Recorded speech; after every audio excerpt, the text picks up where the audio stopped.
BBC বাংলার television অনুষ্ঠান BBC প্রবাহে আপনাদের সবাইকে স্বাগত জানাচ্ছি আমি শারমিন রমা। শুরুতেই দেখে নেব আজ কি থাকছে। لبيك اللهم لبيك لبيك لا شريك لك لبيك। হজের মূল আনুষ্ঠানিকতা শুরু। দিনভর মিনা ইবাদত বন্দেগীতে মশগুল থাকবেন মুসল্লিরা।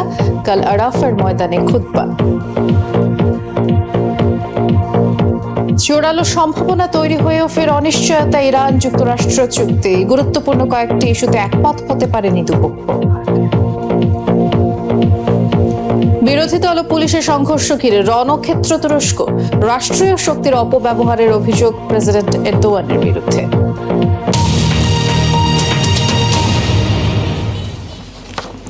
শুরু হলো পবিত্র হজ। লাখো মুসলিমের লাব্বাইক ধ্বনিতে মুখরিত তাবুস শহর মিনা। রোববার রাতে এশার নামাজ পরেই ইহরাম পরিধান করে শহরটির দিকে শুরু হয় মুসল্লিদের যাত্রা। আজ 5 ওয়াক্ত নামাজ আদায়ের পাশাপাশি মিনায় রাত্রি যাপন করবেন হজ যাত্রীরা। সোমবার হজের মূল আনুষ্ঠানিকতা পালনে আরাফার ময়দানে উপস্থিত হবেন তারা। পরদিন আল্লাহর সন্তুষ্টি লাভের আশায় পশু কুরবানি করবেন। لبيك اللهم لبيك لبيك لا شريك لك। বছর ঘুরে ফের তাকবীরে মুখরিত আল্লাহর ঘর বাইতুল্লাহ। মুসলিমদের সবচেয়ে বড় ধর্মীয় জমায়েত ইসলাম ধর্মের অন্যতম স্তম্ভ হজ পালনে হাজির লাখ লাখ মুসল্লি। لبيك اللهم لبيك لبيك لا شريك لك لبيك। বিশ্বের বিভিন্ন প্রান্ত থেকে পবিত্র কাবা শরীফ তাওয়াফ করতে ছুটে এসেছেন মুসল্লিরা।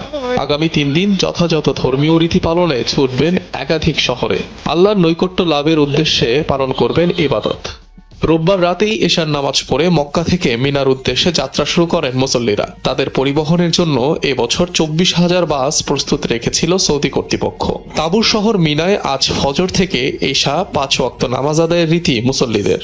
মিনায় রাত্রি যাপন শেষে মঙ্গলবার অর্থাৎ 9 জিলহজ আরাফার ময়দানের উদ্দেশ্যে রওনা দেবেন হজ যাত্রীরা। সেখানে অনুষ্ঠিত হবে হজের খুতবা। এবছর হজের খুতবা দেবেন মসজিদুল হারামের ইমাম ও খতিব শায়খ আলী আল হুতাইফি। সেখানে একসাথে জোহর আসরের নামাজ আদায় করবেন মুসল্লিরা। মুজদালিফায় রাত্রি যাপনের পরদিন 10 জিলহজ বুধবার জামারায় শয়তানকে পাথর নিক্ষেপ করবেন হাজিরা। এরপরই মহান আল্লাহ সন্তুষ্টি লাভের আশায় করবেন পশু কোরবানি। কমপক্ষে 16 লাখ মুসলিম অংশ নিচ্ছেন এবারের পবিত্র হজে। হজকে কেন্দ্র করে মক্কা মদিনা সহ পবিত্র ধর্মীয় স্থাপনাগুলোর আশপাশে শক্তিশালী আকাশ প্রতিরক্ষা ব্যবস্থা মোতায়েন করেছে সৌদি আরব। ইরান যুদ্ধের জেরে তৈরি হওয়া হামলার সংখ্যায় এবার বাড়তি নিরাপত্তা ব্যবস্থা নেওয়া হয়েছে। এয়ার ডিফেন্স ছাড়াও বসানো হয়েছে রাডার, আকাশযান বিধ্বংসী বিভিন্ন সিস্টেম। এদের সাথে মোতায়েন করা হয়েছে সৌদির royal air defence force, special force, CBRN ও বিভিন্ন নিরাপত্তা বাহিনী। সম্প্রতি যুক্তরাষ্ট্র ইসরায়েলের সাথে যুদ্ধের সময় মধ্যপ্রাচ্যের একাধিক দেশের মার্কিন ঘাঁটিতে হামলা চালায় ইরান। সৌদি আরবেও নিক্ষিপ্ত হয় বহু ইরানি ক্ষেপণাস্ত্র ও ড্রোন। সৌদি আরবে হজের মৌসুমে ধর্মীয় আবহের মাঝেও আলোচনায় মূল্যস্ফীতি, যুদ্ধ পরিস্থিতি, সরবরাহ সংকট আর বৈশ্বিক অর্থনৈতিক চাপ সব মিলিয়ে কয়েক গুণ দাম বেড়েছে পণ্যের। আর তাই মক্কার বাজারে ভিড় থাকলেও হিসাব কষিয়েই খরচ করতে হচ্ছে হজ যাত্রীদের। অতিথি ক্রেতাদের ক্রয় ক্ষমতা কমে যাওয়া এবছর তুলনামূলক কম বিক্রিবাট্টা। হজ মৌসুমে মক্কায় কেনাকাটায় ব্যস্ত মুসল্লিরা। গ্র্যান্ড মসজিদের আশপাশে বাজার এলাকা ঘুরে দেখছেন বিভিন্ন দেশ থেকে আগতরা। চাহিদার শীর্ষে খেজুর, আতর, জায়নামাজ, স্বর্ণ বা রূপার অলংকার। ভিড় চোখে পড়ার মতো, কিন্তু আগের মতো স্বাচ্ছন্দ্যে কেনাকাটা করতে পারছেন না। বৈশ্বিক অর্থনৈতিক অস্থিরতার আঁচ লেগেছে মক্কার বাজারেও। যুদ্ধ পরিস্থিতি ও হরমুজ প্রণালী ঘিরে অচল অবস্থার প্রভাব পড়েছে সরবরাহ ব্যবস্থায়, বেড়েছে পরিবহন ব্যয়। ইসলামের পবিত্রতম স্থানের আশপাশের বাজারগুলোতেও বেড়ে গেছে পণ্যমূল্য। নিত্য প্রয়োজনীয় পণ্য থেকে উপহার সামগ্রী সবকিছুর দাম বেড়েছে আগের তুলনায়। গত বছরও আমি হজ পালন করেছি, কিন্তু এবছর দাম দরের ক্ষেত্রে অনেক পার্থক্য দেখছি, বিশেষ করে হরমুজ প্রণালী বন্ধ থাকার কারণে। মূল্য বৃদ্ধির প্রভাব শুধু এখানে নয়, পুরো বিশ্বেই পড়েছে।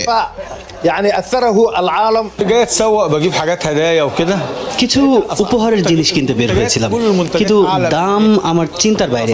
আগে এখানে জিনিসপত্র কিনলে দাম কিছুটা কম ছিল, এমনকি স্বর্ণ, রূপা আর আতরের দামও আগের তুলনায় অনেক বেশি মনে হয়েছে।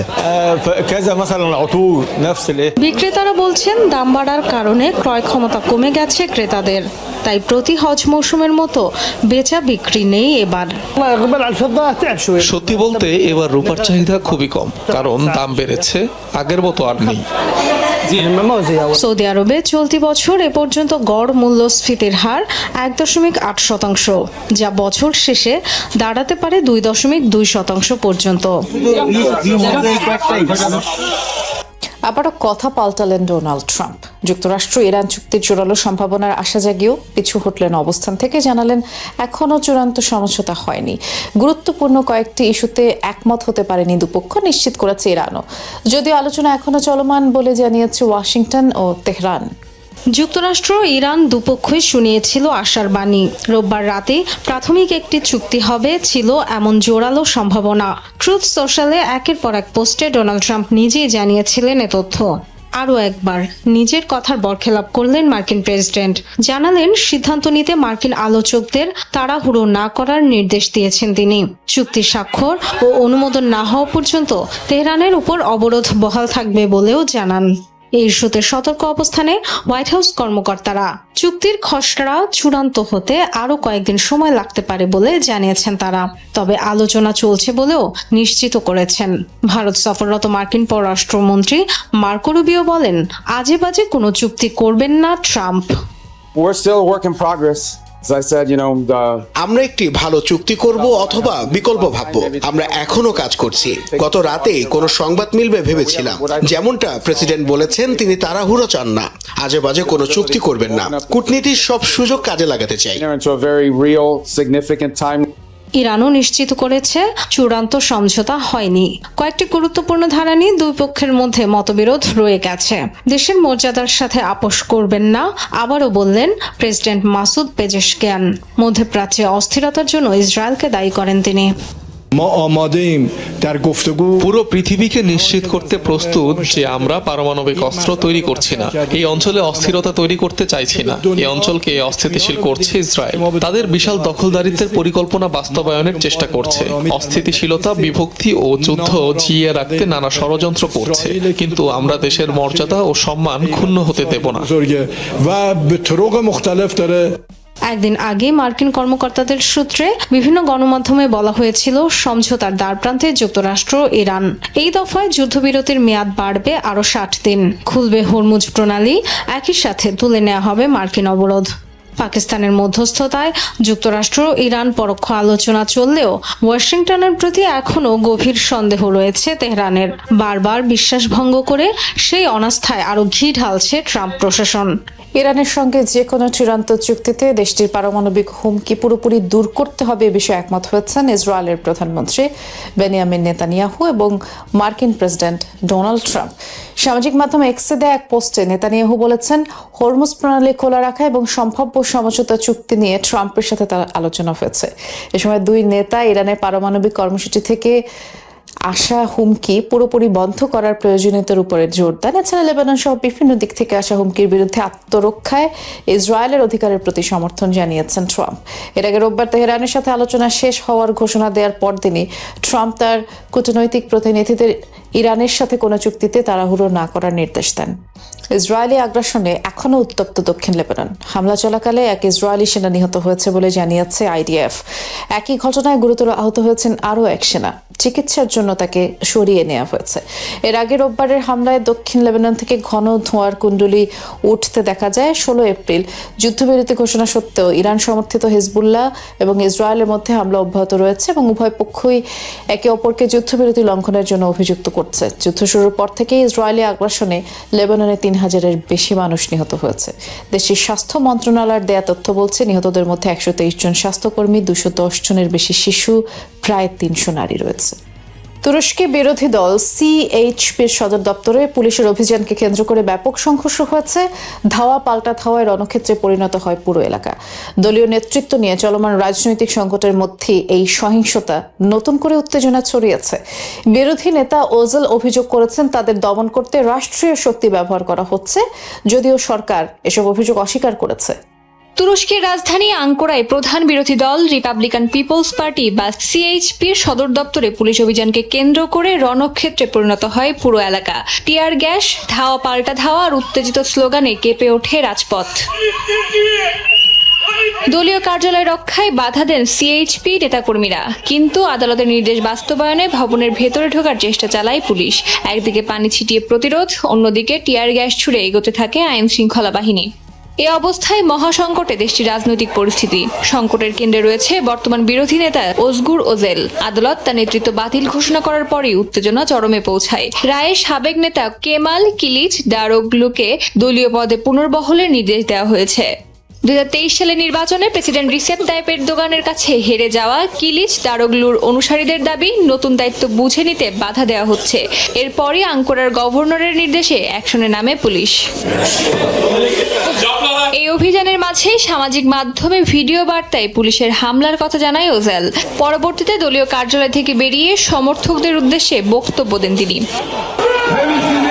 তারা আমাদের উৎখাত করতে চেয়েছে, কিন্তু আমরা থামবো না। আমাদের এই লড়াই গণতন্ত্রের লড়াই। বক্তব্য শেষে শত শত সমর্থককে নিয়ে পার্লামেন্ট অভিমুখে মিছিল শুরু করেন ওজেল। রাজপথে তখন স্লোগান, এরদোগান সরকারের বিদায় এবং আন্দোলন আরো জোরদার করার ডাকে।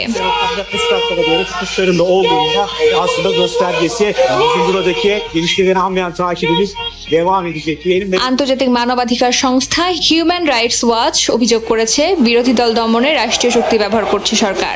অন্যদিকে 2 দশকের বেশি সময় ধরে ক্ষমতায় থাকা এরদোগানের বিরুদ্ধে বিরোধীদের অভিযোগ একে একে কোণঠাসা করা হচ্ছে রাজনৈতিক প্রতিদ্বন্দ্বীদের। স্ত্রীকে নিয়ে তাজমহল পরিদর্শন করেছেন মার্কিন পররাষ্ট্রমন্ত্রী মার্কো রুবিও। সোমবার দক্ষিণ এশিয়া ও ভারত সফরের অংশ হিসেবে সেখানে যান তিনি। 1700 শতকের মুঘল স্থাপত্যের এই নিদর্শনের সামনে দাঁড়িয়ে স্ত্রী জ্যানেট রুবিওর সাথে ছবিও তুলেন তিনি। পেছনে যে ছবিটি দেখতে পাচ্ছেন। এর আগে শনিবার ভারত সফরে পৌঁছান মার্কো রুবিও। প্রেসিডেন্ট ট্রাম্পের শুল্ক নীতি এবং পাকিস্তান ও চীনের সাথে যুক্তরাষ্ট্রের বাড়তি যোগাযোগে কিছুটা চাপের মুখে পড়া ভারত যুক্তরাষ্ট্র সম্পর্ক আরও জোরদার করতেই এই সফর করছেন তিনি। পররাষ্ট্রমন্ত্রী হিসেবে এটি রুবিওর প্রথম ভারত সফর। 4 দিনের সফরে তিনি কলকাতা, আগ্রা, জয়পুর, নয়াদিল্লি সফর করবেন। এ সময় বাণিজ্য, জ্বালানি, প্রতিরক্ষা সহযোগিতা নিয়ে আলোচনা হওয়ার কথা রয়েছে। রক্ত মাংসের মানুষের মতোই বৌদ্ধ ধর্মের রীতিনীতি পালন করছে স্বয়ংক্রিয় রোবট। এমন অদ্ভুত কাণ্ড দেখা গেছে সাউথ কোরিয়ায়। প্রতি বছর গৌতম বুদ্ধের জন্মদিনের আগে পদ্মফুলের আকৃতির লণ্ঠন নিয়ে দেশটির বাসিন্দারা শোভাযাত্রা করে এবং এর নেতৃত্ব দেন একদল বৌদ্ধ ভিক্ষু। এবছর এই দায়িত্ব পালন করতে দেখা যায় বেশ কিছু মানব আকৃতির রোবটকে এবং বৌদ্ধ ভিক্ষুদের মতোই হাতজোড় করে অভিবাদনও জানায় তারা। রক্তাম্বর পরে দক্ষিণ কোরিয়ার রাস্তায় হাঁটছে মানবাকৃতির রোবট। বৌদ্ধ ভিক্ষুদের মতোই দৃঢ় পায়ে শোভাযাত্রার নেতৃত্ব দিচ্ছে সেগুলো। প্রতি বছর গৌতম বুদ্ধের জন্মদিনের আগে ঐতিহ্যবাহী লোটাস ল্যান্টার্ন উৎসব পালন করে সাউথ কোরিয়ার বাসিন্দারা। পদ্ম ফুলের আদলে তৈরি রঙিন কাগজের লণ্ঠন হাতে শোভাযাত্রায় অংশ নেয় হাজারো মানুষ। এটি মূল আকর্ষণ হলেও এবছর রোবট ভিক্ষুদের পদযাত্রা উৎসবের আমেজে নতুন মাত্রা যোগ করেছে। এতদিন শুধু নিউজেই গাবি নামে এই রোবট ভিক্ষুকে দেখতাম। আজ নিজের চোখে দেখে সত্যিই মুগ্ধ হয়েছি। আগামী লোটাস ল্যান্টার্ন উৎসবেও আমি এটিকে দেখতে চাই। 오늘 로봇 스님 처음 봤는데 되게 চমকপ্রদ ব্যাপার। আমার ছেলে এমন উদ্যোগ খুব পছন্দ করেছে। আমি চাই ধর্মীয় আচার অনুষ্ঠানে রোবটদের এমন অংশগ্রহণকে আরো বেশি মানুষ সমর্থন দেয়। 어떤 모습도 좋지만 앞으로 우리 স্বয়ংক্রিয় এসব রোবটের উচ্চতা 4 ফুটের কিছু বেশি। বৌদ্ধ ভিক্ষুদের মতো পরনে ধূসর বাদামি পোশাক আর গলায় জপমালা দেখে সেগুলোকে রীতিমতো বৌদ্ধ ভিক্ষুই মনে হয়। 2 হাত জোড় করে দর্শনার্থীদের অভিবাদনও জানাতে পারে এরা। সবকিছুকে সাদরে গ্রহণ করাই বৌদ্ধ ধর্মের মূল দর্শন। বর্তমানে প্রায় সকল ক্ষেত্রেই রোবট আর কৃত্রিম বুদ্ধিমত্তা ব্যবহারের নজির রয়েছে। তাই ভাবলাম আমাদের শোভাযাত্রায় রোবটকে অন্তর্ভুক্ত করতে আপত্তি কোথায়। চলতি মাসের শুরুতে বুদ্ধ পূর্ণিমার দিন মানব সদৃশ এসব রোবট ভিক্ষুর আত্মপ্রকাশ ঘটে দক্ষিণ কোরিয়ায়। মাথা নত করে প্রণাম করে অহিংসার ধর্মে নিজেদের সমর্পণ করে রোবটগুলো। কঙ্গোতে ইবোলা ভাইরাসে আক্রান্তের সংখ্যা 101 ছাড়িয়েছে। একই সাথে 900 জনেরও বেশি সন্দেহভাজন ইবোলা রোগী শনাক্ত হয়েছে। বিশ্ব স্বাস্থ্য সংস্থার মহাপরিচালক রোববার সামাজিক যোগাযোগ মাধ্যমে এই তথ্য জানিয়েছেন। ডিআরসি সরকার শনিবার ঘোষণা করে যে ইবোলার প্রাদুর্ভাবের নতুন ঢেউ দেশটিতে আরও আতঙ্ক ছড়িয়েছে এবং সংক্রমক প্রতিরোধে পূর্ব ডিআরসির ইতুরি প্রদেশের রাজধানী বুনিয়াতে সমস্ত যাত্রীবাহী ফ্লাইট স্থগিত করা হয়েছে। এখানে ইবোলা সবচেয়ে বেশি ছড়িয়েছে। এর আগে শুক্রবার ডিআরসিতে চলমান ইবোলা প্রাদুর্ভাবের জনস্বাস্থ্য ঝুঁকির মাত্রা উচ্চ থেকে অত্যন্ত উচ্চতে উন্নীত করেছে, তবে বিশ্বব্যাপী ঝুঁকি নিম্ন রয়েছে। রাশিয়ার সীমান্তের কাছ দিয়ে উড়ে যাওয়ার সময় সাইবার হামলার শিকার হলো ব্রিটিশ প্রতিরক্ষা সচিবকে বহনকারী বিমান। বৃহস্পতিবার এস্তোনিয়া থেকে যুক্তরাজ্য ফেরত যাওয়ার সময় এমন ঘটনার সম্মুখীন হন ডিফেন্স সেক্রেটারি জন হিলি, যা এবারই প্রথম। 3 ঘণ্টাব্যাপী ফ্লাইটের রুশ সীমান্তবর্তী এলাকার উপর দিয়ে যাওয়ার সময় অচল হয়ে যায় জন হিলির আকাশযানের জিপিএস। বলা হচ্ছে লাইভ ট্র্যাকিং ওয়েবসাইটে দেখা যাচ্ছিল জন হিলির বিমানের ফ্লাইট পথ এবং সিগন্যাল জ্যামিংয়ের এই ঘটনার পেছনে দায়ী করা হচ্ছে রাশিয়াকে। কদিন আগেই কৃষ্ণ সাগরে রুটিন টহলের সময় রাশিয়ার 2 যুদ্ধ বিমানের মুখোমুখি হয়েছিল এক ব্রিটিশ নজরদারি বিমান। 2টি রুশ সুখোই 35 যুদ্ধ বিমান যুক্তরাজ্যের আকাশযানটির খুব কাছাকাছি এসে পড়ে বলে দাবি করা হয়। প্যারাগ্লাইডরত অবস্থায় মাঝ আকাশে বিমানের সাথে ধাক্কা, ছিঁড়ে নষ্ট হয়ে গেল প্যারাশুট। এরপরও রিজার্ভ স্যুট ব্যবহার করে নিরাপদে মাটিতে নেমে এলেন প্যারাগ্লাইডার। অবিশ্বাস্য এই ঘটনাটি অস্ট্রিয়ায় ঘটেছে, আর পুরো মুহূর্তটি রেকর্ড হয়েছে প্যারাগ্লাইডারের গায়ে লাগানো অ্যাকশন ক্যামেরায়। ভূপৃষ্ঠ থেকে কয়েক হাজার ফুট উচ্চতা প্যারাগ্লাইডরত অবস্থায় আল্পস পর্বতমালার সৌন্দর্য উপভোগ করছিলেন 44 বছর বয়সী এক নারী। কিন্তু মাঝ আকাশেই ঘটল ভয়াবহ এক ঘটনা। কোনো বলাকওয়া নেই, দূর আকাশে হঠাৎ করেই এক গতিময় প্লেনের আবির্ভাব। মুহূর্তেই গ্লাইডারের প্যারাশুট ছিঁড়ে বেরিয়ে যায় আকাশযানটি। মাটি থেকে হাজার হাজার ফুট উচ্চতায় উল্টে পাল্টে গিয়ে বাতাসের সাথে লড়াই করতে হয়েছে ওই প্যারাগ্লাইডারকে। বেশ কিছুক্ষণ চেষ্টার পর সঙ্গে থাকা রিজার্ভ প্যারাশুট খুলতে সক্ষম হন তিনি। নিরাপদে মাটিতে অবতরণও করেন। পরে হেলিকপ্টার দিয়ে জরুরি ভিত্তিতে উদ্ধার করা হয় তাকে। শনিবার অস্ট্রিয়ার সলসবার্গ অঞ্চলের পিজেনডর্ফে হয় এই ঘটনা। কর্তৃপক্ষ জানিয়েছে বিমানের পাইলট চেষ্টা সত্ত্বেও সংঘর্ষ এড়িয়ে যেতে পারেননি। ককরোচ বা তেলাপোকা কখনো মরে না। আপনারা অ্যাকাউন্ট হ্যাক করতে পারবেন, কিন্তু এই আন্দোলনকে হ্যাক করতে পারবেন না। নিজের ইনস্টাগ্রাম অ্যাকাউন্টে কথাগুলো লিখেছেন ককরোচ জনতা পার্টির প্রতিষ্ঠাতা অভিজিৎ দীপকে। ব্যঙ্গাত্মক এই অনলাইন প্ল্যাটফর্মটির ওয়েবসাইট ব্লক করে দেওয়ার প্রেক্ষিতে তিনি আরও লিখেছেন, আমরা থামবো না, এই সৌরতন্ত্রের বিরুদ্ধে আমরা আমাদের কণ্ঠ তুলেই যাব। প্রতিটি আক্রমণই ককরোচদের আরো শক্তিশালী করে তুলবে। এই আন্দোলনকে টেকসইভাবে এগিয়ে নেওয়া এবং পরবর্তী ধাপে নিয়ে যাওয়ার জন্য আমরা পরিকল্পনা করছি। অভিজিতের এই কথাতেই বোঝা যাচ্ছে সহজে দমে যাবে না ককরোচ জনতা পার্টি। 16 মে ককরোচ জনতা পার্টির আত্মপ্রকাশের পর সামাজিক যোগাযোগ মাধ্যমে হু হু করে এর অনুসারীর সংখ্যা বাড়তে থাকে। কয়েকদিনের মধ্যে ইনস্টাগ্রামে এর অনুসারীর সংখ্যা 2,20 লাখ ছাড়িয়ে যায়। কিন্তু ভারত থেকে এখন আর সিজেপির ওয়েবসাইটে প্রবেশ করা যাচ্ছে না। ভারত থেকে সিজেপির অফিসিয়াল এক্স পেজটিও আর দেখা যাচ্ছে না। এটির অনুসারীর সংখ্যা 2 লাখ ছাড়িয়েছিল। সম্প্রতি দেশটির সুপ্রিম কোর্টের প্রধান বিচারপতি সূর্যকান্তর বেকার তরুণদের তেলাপোকার সঙ্গে তুলনা করে করা একটি মন্তব্যকে ঘিরে ব্যঙ্গাত্মক অনলাইন প্ল্যাটফর্ম হিসেবে গড়ে ওঠে সিজেপি। ব্যঙ্গাত্মক এই ডিজিটাল প্ল্যাটফর্মের প্রতিষ্ঠাতা 30 বছর বয়সী অভিজিৎ দীপকে পুনে থেকে সাংবাদিকতায় স্নাতক করেছেন। বর্তমানে তিনি যুক্তরাষ্ট্রের বোস্টন ইউনিভার্সিটিতে পাবলিক রিলেশনস বিষয়ে স্নাতকোত্তর পড়ছেন। এই আন্দোলন বাংলাদেশ বা ভারতের আন্দোলনের মতো হবে কিনা এ ব্যাপারে বলেন, আমি বিষয়টি একেবারে পরিষ্কার করে বলতে চাই, এ ধরনের তুলনা করে ভারতের জেনজিকে অপমান বা খাটো করে দেখবেন না। এই দেশের তরুণরা অনেক বেশি পরিণত, সচেতন এবং রাজনৈতিকভাবে সজাগ। তারা নিজেদের সাংবিধানিক অধিকার সম্পর্কে জানে এবং শান্তিপূর্ণ ও গণতান্ত্রিক উপায়ে নিজেদের ভিন্ন মত প্রকাশ করবে। এই তরুণদের অনেকেই বর্তমানে সরকার পরিচালনায় থাকা ব্যক্তিদের চেয়েও বেশি শিক্ষিত ও তথ্য জ্ঞান সম্পন্ন। ভারতীয় গণমাধ্যম এনডিটিভির খবর বলছে 2020 থেকে 2023 সাল পর্যন্ত অভিজিৎ দীপকে আম আদমি পার্টির সঙ্গে যুক্ত ছিলেন। তিনি দলটির সোশ্যাল মিডিয়া টিমের স্বেচ্ছাসেবক হিসেবে কাজ করেছেন। 2020 সালের দিল্লি বিধানসভা নির্বাচনে অরবিন্দ কেজরিওয়ালের দলের হয়ে মিম ভিত্তিক ডিজিটাল প্রচারে তিনি বড় ভূমিকা রাখেন। দীপকে অভিযোগ করেন তার ব্যক্তিগত ইনস্টাগ্রাম অ্যাকাউন্ট ও দলের অ্যাকাউন্ট দুটোই হ্যাক করা হয়েছে। ইরানের সঙ্গে বহুল প্রতীক্ষিত চুক্তি কি থমকে গেল? মার্কিন প্রেসিডেন্ট ডোনাল্ড ট্রাম্পের একটি নতুন সোশ্যাল মিডিয়া পোস্ট অন্তত সেই দিকেই ইঙ্গিত দিচ্ছে, যেখানে মাত্র একদিন আগেই মনে হচ্ছিল চুক্তি একেবারে হাতের নাগালে, সেখানে ট্রাম্প এখন তার মধ্যস্থতাকারীদের নির্দেশ দিয়েছেন আলোচনায় কোনো তাড়াহুড়ো না করতে। গত 28 ফেব্রুয়ারি ইরানে মার্কিন ও ইসরায়েলি বিমান হামলার পর পুরো মধ্যপ্রাচ্য জুড়ে শুরু হয় যুদ্ধ।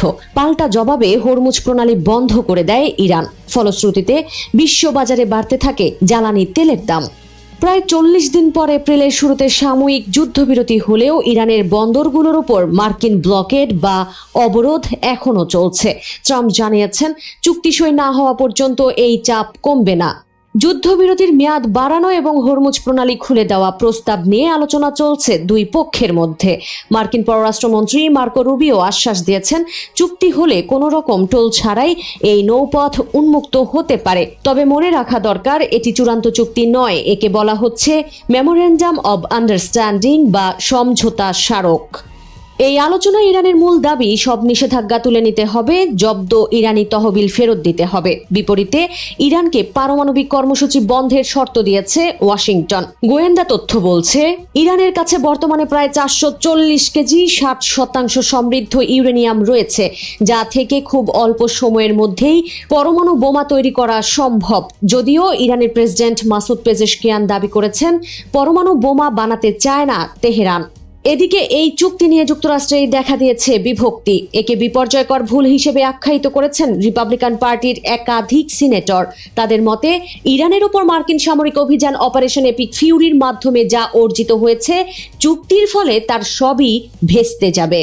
ইরান যুক্তরাষ্ট্র আলোচনায় মধ্যস্থতা করছে পাকিস্তান। এখনও ইতিবাচক সমাধানের সুযোগ দেখছেন দেশটির উপপ্রধানমন্ত্রী ইসহাক দার। তবে ইরানের পররাষ্ট্র মন্ত্রণালয়ের মুখপাত্র ইসমাইল বাঘাইয়ের মতে দুই পক্ষ আসলে চুক্তির খুব কাছে, আবার অনেক দূরে অবস্থান করছে। ইসরায়েলের সঙ্গে শান্তি চুক্তি করতে আরব ও অন্যান্য মুসলিম দেশের নেতাদের চাপ দিচ্ছেন মার্কিন প্রেসিডেন্ট ডোনাল্ড ট্রাম্প। সম্প্রতি মধ্যপ্রাচ্যের নেতাদের সঙ্গে এক কনফারেন্স ফোন আলাপে ওই অঞ্চল নিয়ে তার পরিকল্পনা তুলে ধরেন ট্রাম্প। এ সময় তিনি জানান ইরান যুদ্ধ শেষ হলে সবাইকে চুক্তি করতে হবে। ফোন আলাপের বিষয়ে অবগত দুইজন মার্কিন কর্মকর্তার বরাত দিয়ে এই তথ্য জানিয়েছে মার্কিন সংবাদ মাধ্যম এক্সিওস।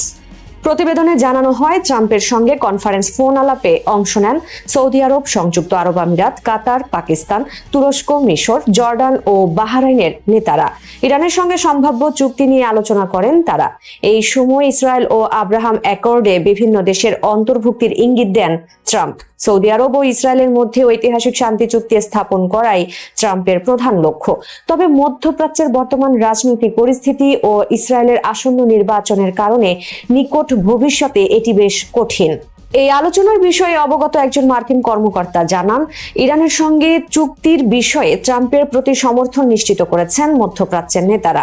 অদূর ভবিষ্যতে এই ধরনের বৈঠকে ইসরায়েলের নেতাও অংশ নেবেন বলে আশা ট্রাম্পের। দুজন মার্কিন কর্মকর্তা জানান ইরান যুদ্ধ শেষে সবার সঙ্গে ইসরায়েলের সম্পর্ক স্বাভাবিক পরামর্শ মার্কিন প্রেসিডেন্টের। এই লক্ষ্যে সব দেশকে আব্রাহাম অ্যাকর্ডে অংশ নেওয়ার প্রস্তাব দিয়েছেন তিনি। এই প্রস্তাবের পর কনফারেন্স ফোন কলে হঠাৎ নীরবতা নেমে আসে। ওই কনফারেন্সের পর ট্রুথ সোশ্যালে দেওয়া এক পোস্টে ট্রাম্প লেখেন, সমর্থন ও সহযোগিতার জন্য মধ্যপ্রাচ্যের সবগুলো দেশকে ধন্যবাদ জানাতে চাই। ঐতিহাসিক আব্রাহাম অ্যাকর্ডের দেশগুলোর সঙ্গে তাদের যোগদানের মাধ্যমে এই সম্পর্ক আরো উন্নত ও শক্তিশালী হবে। কোনো একদিন ইরানও আব্রাহাম অ্যাকর্ডে যোগ দেবে। এই বিষয়ে এক্সে পোস্ট করেছেন ইরানের সঙ্গে আসন্ন চুক্তির সমালোচক ও রিপাবলিকান সিনেটর লিন্ডসে গ্রাহাম। তিনি লিখেছেন, আমাদের আরব ও মুসলিম মিত্ররা আব্রাহাম অ্যাকর্ডে যোগ দিতে সম্মত হলে মধ্যপ্রাচ্যের ইতিহাসে অন্যতম সুদূর প্রসারী ও তাৎপর্যপূর্ণ চুক্তি হিসেবে গণ্য হবে এটি। আর চুক্তিতে অস্বীকৃতি জানালে ভবিষ্যতে আমাদের সম্পর্কে মারাত্মক নেতিবাচক প্রভাব পড়বে। শান্তি প্রস্তাব গ্রহণযোগ্যতা হারাতে পারে। সৌদি আরবের ক্রাউন প্রিন্স মোহাম্মদ বিন সালমান ইসরায়েলের সঙ্গে সম্পর্ক স্বাভাবিক করার ইচ্ছা প্রকাশ করেছিলেন, কিন্তু গত এক বছরে এই ইস্যুতে তার সেই আগ্রহে কিছুটা ভাটা পড়েছে। 2025 সালের নভেম্বরে ওভাল অফিসে এক বৈঠকে বিন সালমানকে আব্রাহাম অ্যাকর্ডে যোগ দেওয়ার অনুরোধ করেন ট্রাম্প, কিন্তু সৌদি ক্রাউন প্রিন্স তা প্রত্যাখ্যান করার পর সেই বৈঠক বেশ উত্তপ্ত হয়ে ওঠে। ইরান যুদ্ধ ও সংযুক্ত আরব আমিরাতের সঙ্গে মতবিরোধের কারণে ইসরায়েলের কট্টর ডানপন্থী সরকারের প্রতি আরো বেশি সংশয়ী ও কঠোর অবস্থানে সৌদি আরব। সম্পর্ক স্বাভাবিক করার পূর্বশর্ত হিসেবে ফিলিস্তিন রাষ্ট্র গঠনের দাবি জানিয়ে আসছেন সৌদি কর্মকর্তারা, তবে ইসরায়েলি সরকার তা প্রত্যাখ্যান করছে। মহাকাশে এক নতুন যুদ্ধ শুরু হয়েছে, আর এই যুদ্ধের মূল লক্ষ্য হলো চাঁদ। 2030 সালের মধ্যে চাঁদে মানুষ পাঠানোর চূড়ান্ত প্রস্তুতি নিচ্ছে চীন, আর সেই লক্ষ্য পূরণেই এবার তারা ইতিহাস গড়তে যাচ্ছে। 24 মে উত্তর পশ্চিম চীনের জিউকুয়ান স্যাটেলাইট লঞ্চ সেন্টার থেকে 3 নভোচারীকে নিয়ে মহাকাশে ডানা মেলেছে সেনঝু 23 মহাকাশযান। চীনের এই মিশন ব্যতিক্রম, কারণ এবারই প্রথম এই 3 নভোচারীর মধ্যে একজন মহাকাশ স্টেশনে টানা 1 বছর কাটাবেন, যা চীনের মহাকাশ গবেষণার ইতিহাসে দীর্ঘতম সময়। শুধু তাই নয়, এই মিশনে আছেন লি জিয়াইং নামের এক নারী পেলোড বিশেষজ্ঞ, যিনি হংকং পুলিশের সাবেক পরিদর্শক। হংকং এর নাগরিক হিসেবে তিনি প্রথম চীনের কোনো মহাকাশ অভিযানে অংশ নিয়ে ইতিহাস গড়লেন। বাকি 2 ক্রু সদস্য হলেন কমান্ডার ঝু ইয়াংঝু এবং পাইলট ঝাং ইউআন ঝি। এখন প্রশ্ন হতে পারে, হুট করে মহাকাশে 1 বছর থাকার এই রেকর্ড গড়ার চেষ্টা কেন? উত্তরটা লুকিয়ে আছে চীনের চন্দ্রাভিযানের পরিকল্পনায়।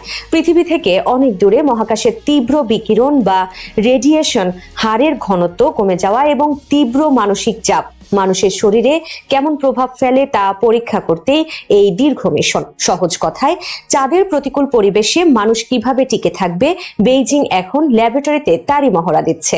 এমনকি চীনারা মহাকাশে পৃথিবীর প্রথম মানুষের কৃত্রিম ভ্রূণ পরীক্ষা চালাচ্ছে। মহাকাশে মানুষের দীর্ঘমেয়াদী বসবাস ও বংশবৃদ্ধির সম্ভাবনা কতটা, সেটাই খুঁজে দেখছেন চীনা বিজ্ঞানীরা। চীন যখন 2030 সালের ডেডলাইন নিয়ে এগোচ্ছে, তখন বসে নেই মার্কিন মহাকাশ সংস্থা নাসাও। তারা আরো 2 বছর এগিয়ে, অর্থাৎ 2028 সালের মধ্যেই চাঁদে মানুষ নামানোর লক্ষ্য ঠিক করেছে।